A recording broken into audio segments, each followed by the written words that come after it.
Question number 11, Denis O'Rourke. This question is for the Minister in charge of Canterbury Earthquake Recovery.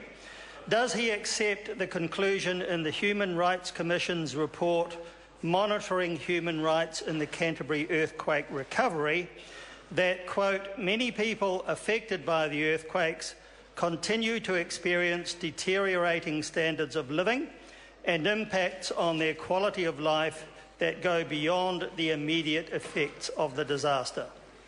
Honourable Amy Adams. Mr Speaker, on behalf of the Minister, no, I do not accept this conclusion, as there are considerable programmes of work underway to improve residential conditions in Christchurch. This includes the Winter Make It Right campaign, which is focused on increasing the winter resilience of homes in Greater Christchurch, and which is also being made available to help those with housing issues following this week's floods. Other work includes the Residential Advisory Service, MSD support services, the provision of temporary housing, the completion of more than 150,000 home repairs by the Fletcher EQR program. Sarah also regularly surveys and monitors wellbeing in Canterbury, and there is a team within the department focused on social and cultural recovery. Supplementary. Supplementary question, Denis O'Rourke. Given that reply, does the Minister agree with the Chief Commissioner that there needs to be new kinds of people-centred thinking, especially to ensure that people have a secure, habitable and affordable home? Honourable Amy Adams. Mr Speaker, on behalf of the Minister, well, I know that the bulk of the Commissioner's report actually relates to issues around housing, and I can assure the member that those issues are all being worked through by government under a number of agencies. In respect to the different ways of thinking, I can assure the member that Sarah is leading a number of community-led initiatives such as the Choice Christchurch Summertime events and other projects.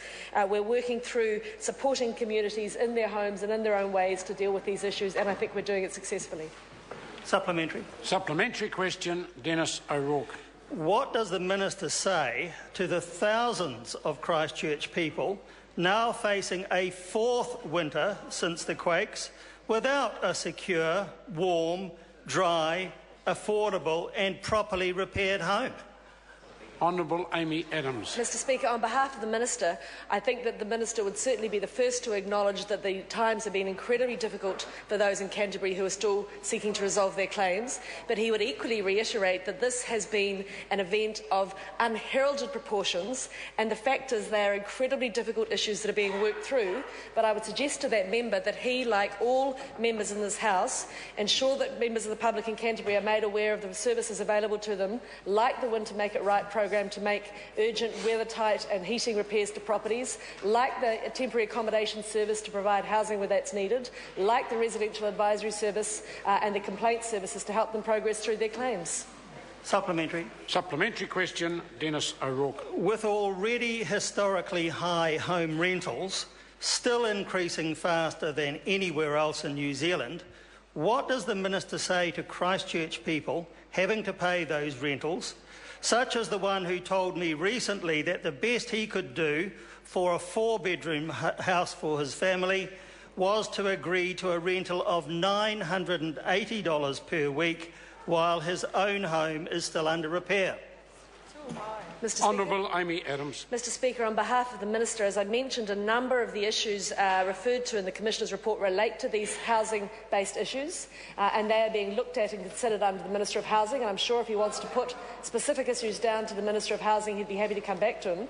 But what I would say to him is that the temporary accommodation service has been set up for the very purpose of helping to connect homeowners in need of short-term accommodation with available housing. Supplementary question, Denis O'Rourke.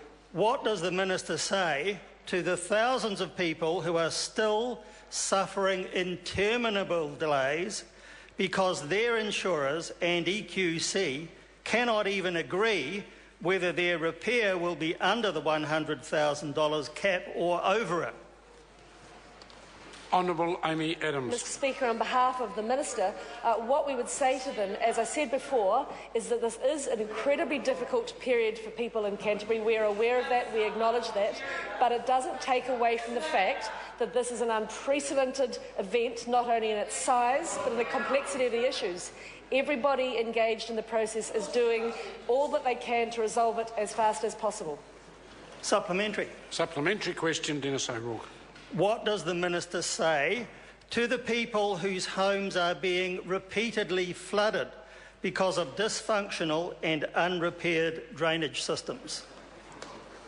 Honourable Speaker, Amy Adams. On behalf of the Minister, there's no doubt that the flooding events of the last week have been incredibly difficult on a community that are already dealing with more than they should have to deal with. And there are a number of issues around that, one of which is that this has been regarded as a 100-year flood.